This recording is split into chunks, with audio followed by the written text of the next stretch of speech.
Graças a Deus, glória a Deus, a paz de nosso Senhor e Salvador Jesus Cristo. Boa tarde a todos os nossos amados ouvintes. São 14 horas, 7 minutinhos na cidade de Juazeiro do Norte. Esse é o programa Evangelismo em Foco, que vai ao ar de segunda a sexta, das 14 às 15 horas.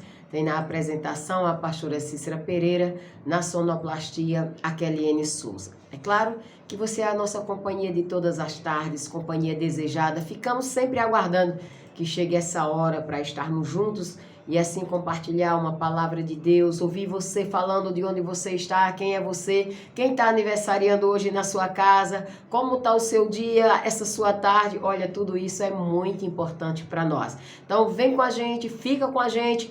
1 hora de programa, a gente tem muito de Deus para apresentar para você nessa tarde de hoje. Vamos conferir a partir da nossa Palavra em Foco? Em Foco, o momento da palavra. Graças a Deus, aleluia, bem-vindo. Esse é o programa Evangelismo em Foco. Hoje eu quero compartilhar uma história que encontra-se no livro de Juízes, no capítulo 7. Eu quero apenas o versículo 20, mas você leia toda a história, que vai ser muito edificante para a tua vida.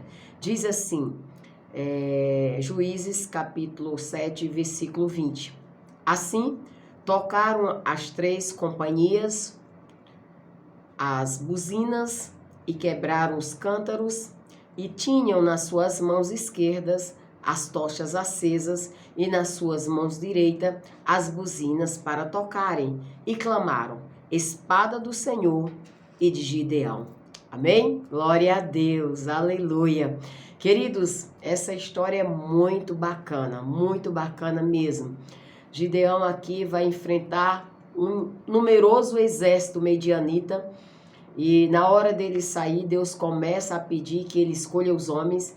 De 32 homens, Deus manda de uma vez só tirar 22. Então sai 22, fica apenas 10.000 homens. E desses 10.000 homens, se você for continuar lendo a história, Deus vai pedir que fique apenas 300 homens. Hoje eu quero falar sobre quebrar o cântaro, tocar a trombeta e erguer a tocha. Aleluia! Talvez você já tenha se perguntado por que você tem lutado tanto, mas ainda não conseguiu vencer. Quem sabe até encontra-se cansado de lutar e está na hora de lutar, não com as suas armas, mas sim com as armas de nosso Deus. É isso que nós vamos aprender um pouquinho nessa tarde com essa história de Gideão. Com Gideão nós aprendemos que é preciso ter, em primeiro lugar, coragem, diga coragem. Depois, disposição, diga disposição, e organização. Então, a gente vê que antes de Gideão ir para a luta contra os medianitas, e eu quero aqui deixar bem claro, os medianitas, naquela época, naquele contexto, o pior e mais cruel exército da época, era numerosíssimo. Mas Gideão, com apenas 300 homens escolhidos por Deus, obteve a sua vitória. Então, não é a quantidade de pessoa que está ao seu lado, não é a quantidade de pessoa que está junto a você, mas é o quanto que você obedece a Deus e o quanto que cada um dos poucos que estão, mas estão em unidade e em propósito, dão, na verdade, lugar ao Senhor. Então, 2 vezes Gideão perguntou quem queria voltar. Como eu falei, o exército dele era de 32.000, e por medos e vários retornaram. Depois ele fez o teste à beira do rio para ver quem estava despreparado, baixando a guarda ao beber água. Além disso, nessa luta ficou clara a ação divina, pois Deus mesmo deu a eles com 300 homens a vitória, e Deus diz que aquilo era para que o povo não dissesse que foi a força do seu braço que deu a vitória. Mas o Senhor confundiu com esses poucos homens os inimigos, e eles mesmos se destruíram. Então, como posso me preparar para as lutas, pastora? As armas dessa batalha aqui, por exemplo, elas foram um cântaro, uma trombeta e uma tocha de fogo. Você vê isso no versículo 16. Então, nós vamos aprender como lutar com essas poucas armas, que talvez para você seja insignificante. Mas primeiro, Quebre o cântaro, foi o que eles fizeram no versículo 19, era a instrução de Gideão. Ao quebrar o cântaro, um grande estrondo houve e no chão, e isso veio a assustar os medianitas. O cântaro escondia uma tocha dentro dele.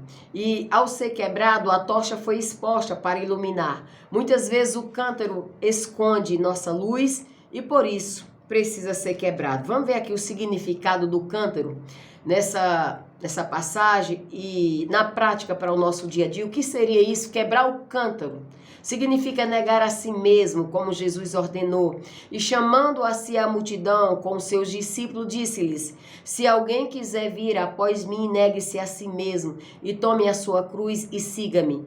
Marcos capítulo 8, versículo 34. Então, para vencer é preciso renunciar, é preciso ter resiliência, é preciso ter abstinência, principalmente do pecado e dos prazeres, do egoísmo da carne, como, por exemplo, a vaidade e tudo aquilo que são obras da carne.